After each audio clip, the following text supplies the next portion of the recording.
मसीह के समय में हर यहूदी व्यक्ति का सपना था कि वह कभी न कभी यरूशलेम में फसह का पर्व मनाए। प्रथम शताब्दी के यहूदी इतिहासकार योसेफुस ने लिखा है कि फसह के दौरान यरूशलेम की जनसंख्या लगभग 30 लाख तक बढ़ जाती थी और 2 लाख से अधिक मेमनों की बलि दी जाती थी, जो उस पहले फसह और मिस्र की दास्ता से यहूदी लोगों की मुक्ति की स्मृति में चढ़ाई जाती थी। अब यूहन्ना अध्याय 2 हमें बताता है, यहां पद 13 में यहूदियों का फसह निकट था और यीशु यरूशलेम को गए। अब प्रियजनों, इस क्षण की विडंबना को न चूकें जिसे अभी अभी परमेश्वर के मेमने के रूप में प्रस्तुत किया गया है। वह अब उन सभी फसह ईद के मेमनों के साथ पर्व में उपस्थित है। तो वह जिसे हमारी स्वतंत्रता के लिए बलिदान किया जाएगा यरूशलेम में है, जबकि इज़राइल राष्ट्र अपनी स्वतंत्रता का उत्सव मनाने के लिए इन मेमनों की बलि दे रहा है।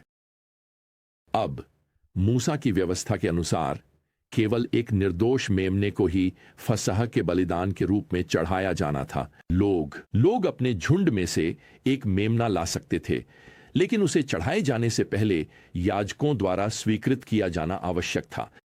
अब यरूशलेम के याजकों ने एक बाजार बना लिया था जहां स्वीकृत बलिदानी पशु खरीदे जा सकते थे।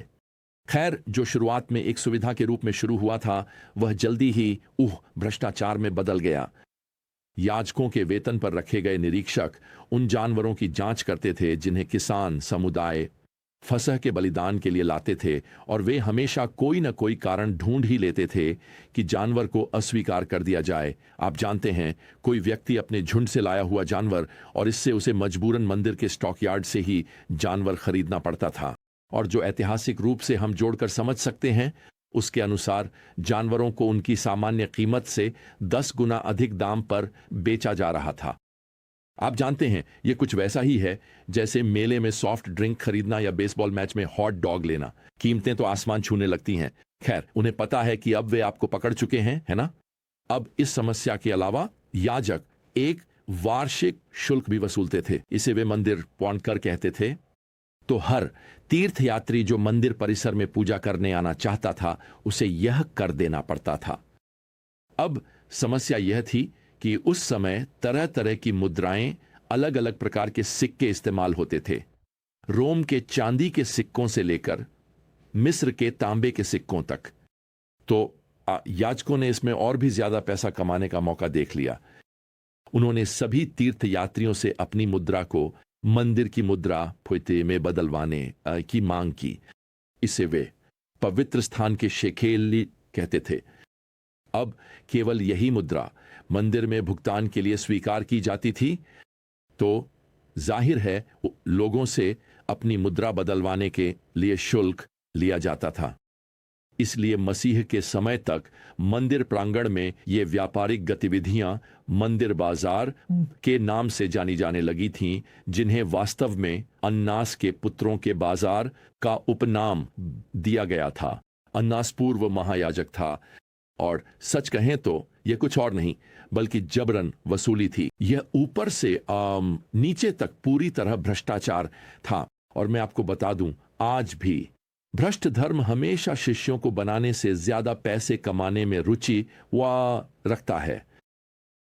तो अब इसी पृष्ठभूमि के साथ ही यीशु मंदिर में आते हैं। आपके सामने परमेश्वर का मेमना है, जो अब यहूदा के सिंह की तरह गरजने वाला है। वास्तव में पद 14 हमें बताता है, मंदिर में उसने उन लोगों को पाया जो बैल, भेड़ और कबूतर बेच रहे थे, और मुद्रा बदलने वाले वहां बैठे थे। और उसने रस्सियों से एक कोड़ा बनाकर उन सबको भेड़ बकरियों समेत मंदिर से बाहर निकाल दिया, और मुद्रा बदलने वालों के सिक्के बिखेर दिए, और उनकी मेजें उलट दी, और जो कबूतर बेचते थे उनसे कहा, इन चीजों को यहां से ले जाओ, मेरे पिता के घर को व्यापार का घर मत बनाओ। अब मैं आपको बताना चाहता हूं, यीशु यहां सिर्फ मेजें पलटने से कहीं अधिक कर रहे हैं। वह अपने पिता के घर पर अपना अधिकार प्रकट कर रहे हैं। पासओवर के दौरान हर परिवार का कर्तव्य था कि वे अपने घरों से खमीर हटा दें। यह बुराई का प्रतीक था, इसलिए वे अपने घरों की सफाई करते थे। तो यीशु यहाँ मंदिर को अपने पिता का घर कहते हैं। क्या आप जानते हैं कि वह क्या कर रहे हैं? वह वास्तव में घर की सफाई कर रहे हैं। वह मंदिर पर अपना स्वामित्व और अधिकार घोषित कर रहे हैं। अब यहां 18वें पद में देखें, यहूदियों ने उनसे कहा, तुम ये सब काम क्यों कर रहे हो? हमें कौन सा चिन्ह दिखाओगे? सुनिए, वे जानते थे कि इस तरह के अधिकार वाला एकमात्र व्यक्ति मसीहा था।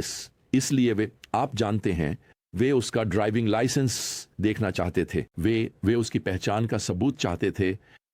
यीशु ने उन्हें यहां 19वें पद में उत्तर दिया, इस मंदिर को ढा दो और मैं 3 दिनों में इसे फिर खड़ा कर दूंगा। अब 22वें पद में यह स्पष्ट किया गया है कि उसके पुनरुत्थान के बाद उसके शिष्यों ने समझा कि वह अपने ही शरीर के तीसरे दिन मृतकों में से जी उठने की बात कर रहा था। अब यहां 3 अध्याय इय्योव में यूहन्ना एक व्यक्ति निकोदेमुस का वर्णन जोड़ते हैं। निकोदेमुस एक धार्मिक नेता था जो उस दिन मसीह के कार्यों से प्रभावित हुआ था। वह अभी पूरी तरह तैयार नहीं है कि प्रभु से खुलकर सार्वजनिक रूप से बात कर सके, इसलिए वह रात में चुपके से वहां जाता है जहां यीशु ठहरे हैं। और दूसरा पद बताता है, यह व्यक्ति रात को यीशु के पास आया और कहा, रब्बी, हम जानते हैं कि आप परमेश्वर की ओर से आए शिक्षक हैं, क्योंकि जो चिन्ह आप करते हैं वे कोई नहीं कर सकता जब तक परमेश्वर उसके साथ न हो। खैर, यीशु सीधे मुद्दे पर आते हैं। 3 पद में कहते हैं, जब तक कोई नया जन्म न ले वह परमेश्वर का राज्य देख नहीं सकता। तो उन्होंने अभी अभी इस धार्मिक व्यक्ति से कह दिया है कि वह नए जन्म के बिना स्वर्ग नहीं जा सकता। अब इसमें कोई शक नहीं कि उसने अपने जीवन में बहुत अच्छे काम किए हैं। निकोदेमुस देश का एक नेता था, लेकिन वह अनंत जीवन के लिए सही चीज पर भरोसा नहीं कर रहा है। अब जाहिर है निकोदेमुस जानना चाहता है कि कोई अपनी मां के गर्भ में फिर से कैसे प्रवेश कर सकता है ताकि वह फिर से जन्म ले सके। वह यहां उलझन में है, तो इसलिए यीशु उसे 5वीं आयत में बताते हैं, जब तक कोई जल और आत्मा से जन्म नहीं लेता वह परमेश्वर के राज्य में प्रवेश नहीं कर सकता। वह 6ठी आयत में और स्पष्ट करते हैं, जो शरीर से जन्मा है वह शरीर है और जो आत्मा से जन्मा है वह आत्मा है। जल से जन्मा वाक्यांश यो शाब्दिक रूप से जल की थैली से बाहर सामान्य शारीरिक जन्म की ओर संकेत करता है। दूसरे शब्दों में यीशु जो कह रहे हैं वह यह है कि अब्राहम का वंशज होना निकोदेमुस के लिए स्वर्ग का टिकट नहीं था। किसी को आत्मा से जन्म लेना आवश्यक है। दूसरे शब्दों में नया जन्म लेना एक आत्मिक जन्म है।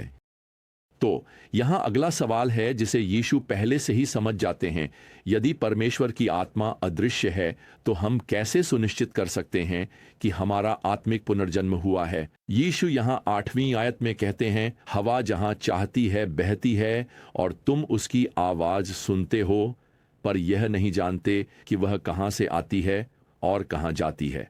आत्मा से जन्मे हर एक के साथ भी ऐसा ही होता है। दूसरे शब्दों में, आप हवा को देख नहीं सकते, लेकिन हवा अपनी शक्ति और उपस्थिति के प्रभाव पीछे छोड़ जाती है।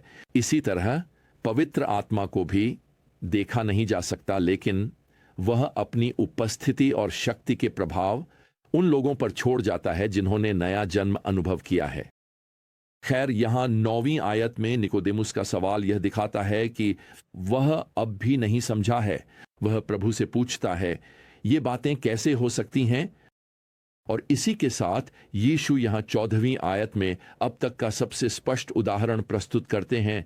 जैसे मूसा ने जंगल में सांप को ऊंचा उठाया था, वैसे ही मनुष्य के पुत्र को भी ऊंचा उठाया जाना चाहिए, ताकि जो कोई उस पर विश्वास करे उसे अनंत जीवन मिले। और निकोदेमुस तुरंत यीशु के इस संदर्भ को गिनती अध्याय 21 से जोड़ लेता।